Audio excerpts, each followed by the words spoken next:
मग याच्यामध्ये तुम्हाला पहिला जो काही एक्झाम्पल दिलाय ते दिलाय की एका संख्येच्या 7 पट किंवा एका संख्येची 7 पट म्हणा, एका संख्येची 7 पट व 4 पट यांतील फरक तुम्हाला 8 दिलेला आहे, तर त्या संख्येचा 3/4 पट किती किंवा ती संख्या किती, असे 2-3 प्रकारे तुम्हाला प्रश्न विचारले जातात.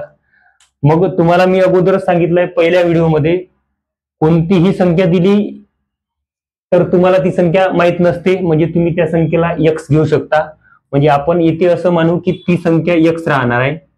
इथे ती संख्या काय करणार आहे, तुम्ही x मानणार आहे. हे फक्त तुम्हाला मी समजण्यासाठी एकदम समजून घ्या की डीप मध्ये सांगणार आहे किंवा तुमच्या पद्धतीनुसार सांगणार आहे की स्टेप बाय स्टेप तुम्ही उत्तर कसं काढू शकता. एक वेळा ही पद्धत जर तुम्हाला माहित झाली की तुम्ही शॉर्ट मध्ये सुद्धा काढू शकता. ती संख्या जर तुम्ही जर x मानत असेल तर तुम्हाला त्यांनी सांगितलं आहे की एका संख्येची 7 पट सांगितली आहे. आता ती संख्या जर x असेल तर त्याची 7 पट म्हणजे गुणिला 7 करणार आहे तुम्ही. म्हणजे तुम्हाला जर 4 जर दिलं असेल, 4 ची 7 पट जर विचारलं तर तुम्ही काय करणार आहे, 4 गुणिला 7 म्हणजे किती म्हणणार आहे, 7 चौक 28 म्हणजे गुणिला 7 करणार आहे.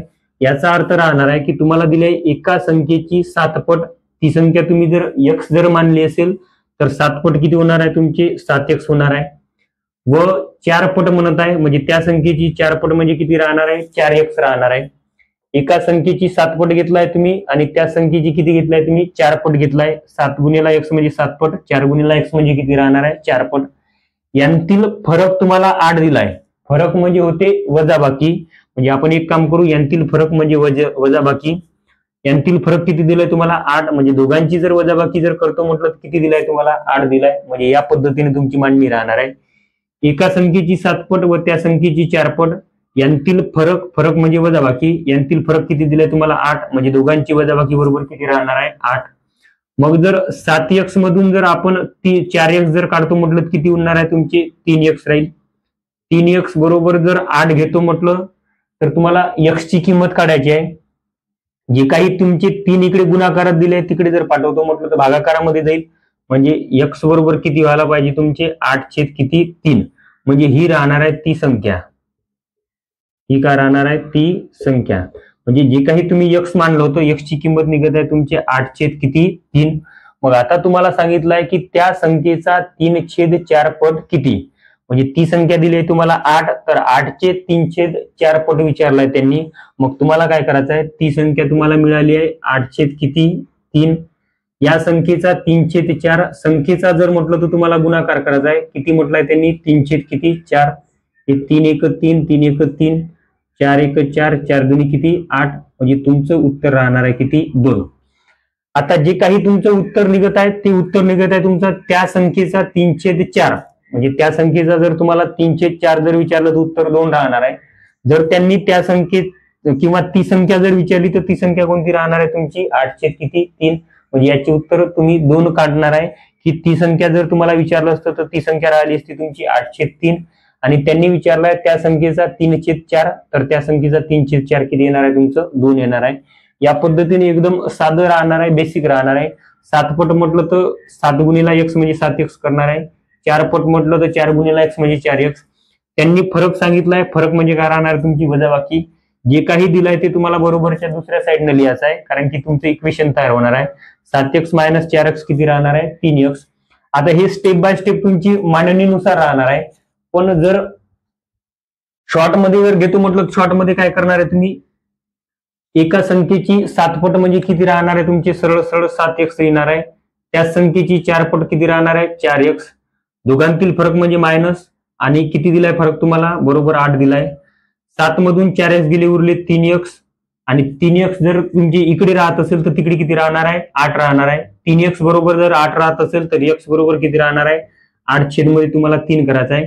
म्हणजे ही सरळ सरळ तुमची एका स्टेप मध्ये ती संख्या मिळत आहे, याला म्हणणार आहे तुम्ही ती संख्या. मग ती संख्या ही मिळत आहे. तुम्हाला सांगितलंय त्या संख्येचा 3/4 किती, म्हणजे गुणिला इथेच 3 किती करायचं आहे तुम्हाला, 4. 4 1 4, 4 2 किती 8. हे 3 3 कॅन्सल. म्हणजे x बरोबर इकडे तुम्हाला ती संख्या जर विचारली किंवा 3/4 पट जर विचारलं तर किती उरणार आहे तुमची, 2. म्हणजे एकच जर मांडणी करतो तर या पद्धतीने तुमचं उत्तर राहणार आहे. याच्यावर दुसरं उदाहरण पाहू आपण. उदाहरण दिला तुम्हाला, एका संख्येचा 1/8 म्हटलाय, ती संख्या तुमची x राहणार आहे. x चा 1/8 म्हणजे काय राहणार आहे? x चा 1/8 एका संख्येचा 1/8 म्हटलं तर x चा काय लिहिणार आहे तुम्ही? 1/8. जिथे चाचीचे आलं तिथे समजून घ्यायचं आहे, गुणाकार करायचा आहे. या भागातून 8 वजा केले म्हणजे मायनस किती करायचे आहे तुम्हाला? 8 वजा केल्यास उत्तर काय येते? 8 येते. म्हणजे जे काही उत्तर राहणार आहे ते काय राहणार आहे तुमचं? 8. या पद्धतीने मांडणी राहणार आहे. एक वेळा पुन्हा लक्ष द्या. एका संख्येचा 1/8 म्हणजे x चा काय राहणार आहे? 1/8. यामधून 8 वजा केले म्हणजे वजा किती करणार आहे तुम्ही? 8. वजा केल्यास उत्तर 8 येत आहे म्हणजे बरोबर काय राहणार आहे तुमची? 8 राहणार आहे. तर ती संख्या कोणती असं त्यांनी क्वेश्चन केलाय. x गुणिला 1 म्हणजे राहणार आहे x छेदमध्ये किती? 8 मायनस 8 बरोबर किती राहणार आहे इकडे? 8. 8 गुणिला 8 जर करतो म्हटलं तर 64 राहणार आहे. इकडे मायनस x छेदमध्ये किती राहणार आहे? 8 बरोबर इकडे किती राहणार आहे? 8.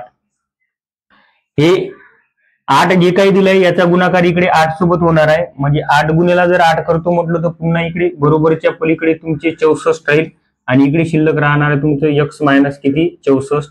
आता x ची जर किंमत काढायची असेल तर x एका साईडला ठेवा आणि जे काही संख्या राहणार आहे तिकडे पाठवून देणार आहे. म्हणजे याचं चिन्ह चेंज व्हायला पाहिजे. जे काही मायनस मध्ये दिलाय तिकडे गेल्यानंतर प्लस राहील. म्हणजे x बरोबर लिहिणार आहे. मायनस मध्ये 64 जर तिकडे नेतो म्हटलं तर प्लस मध्ये जाईल. 64 आणि 64 किती राहणार आहे? 128.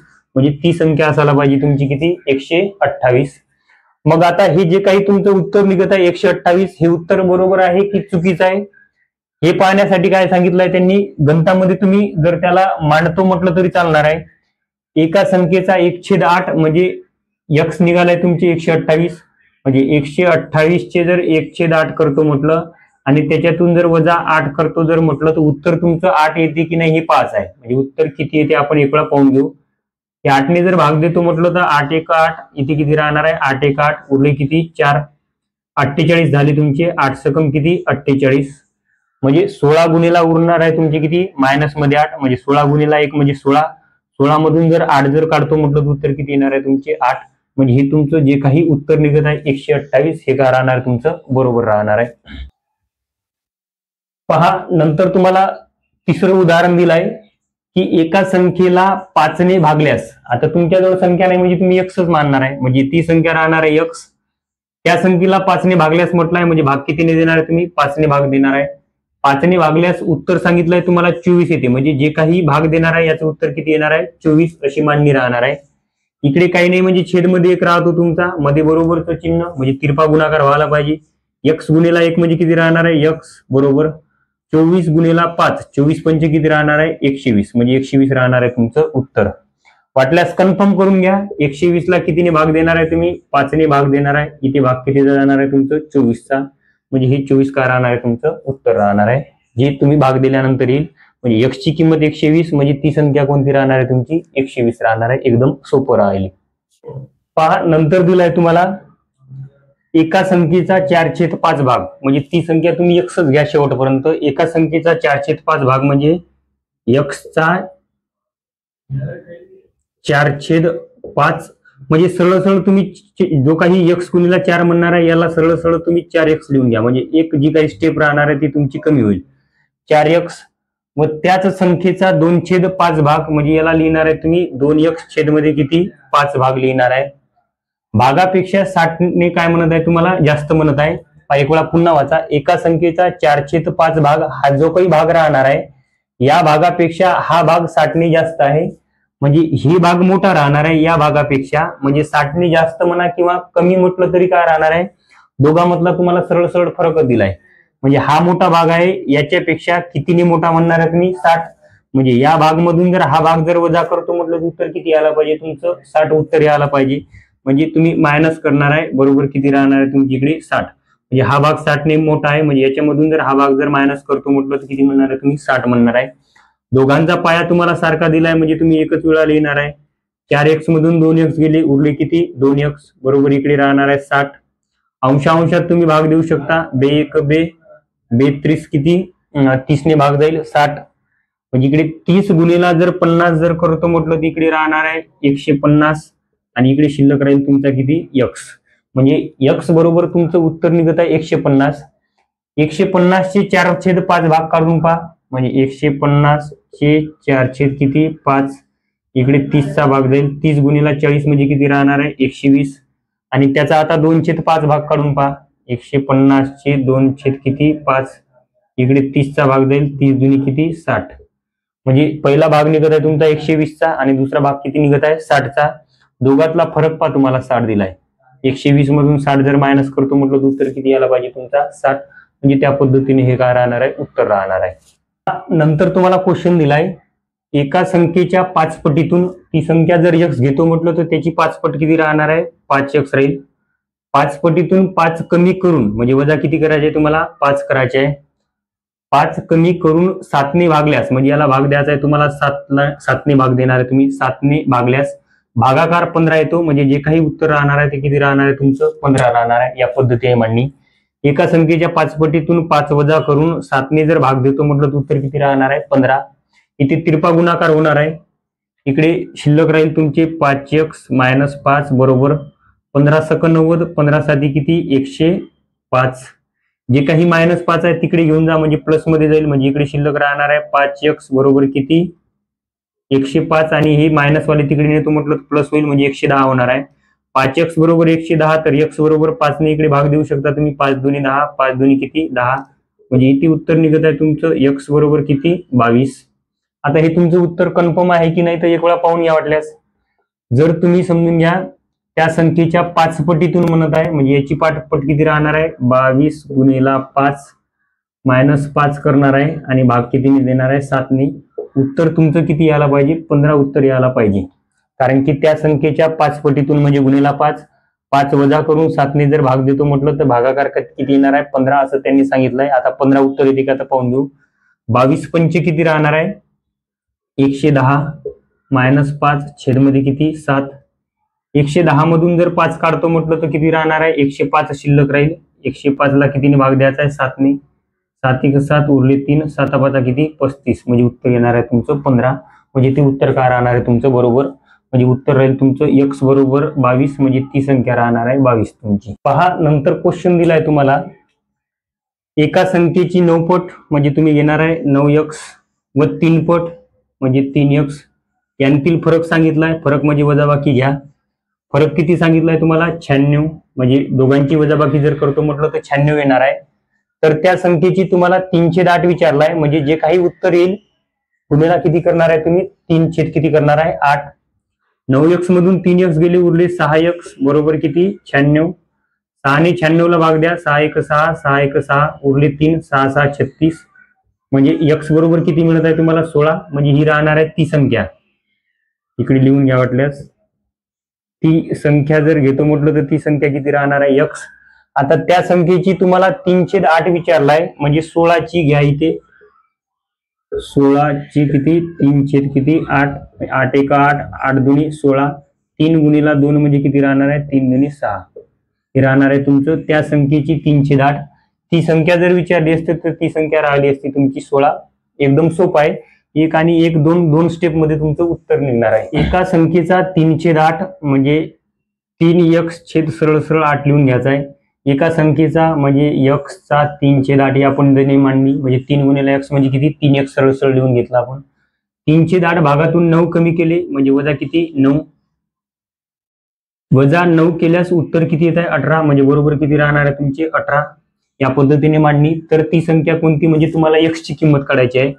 यांचा गुणाकार होईल किंवा जे मायनस मध्ये 9 आहे तिकडे घेऊन जा तुमचे प्लस मध्ये जाईल.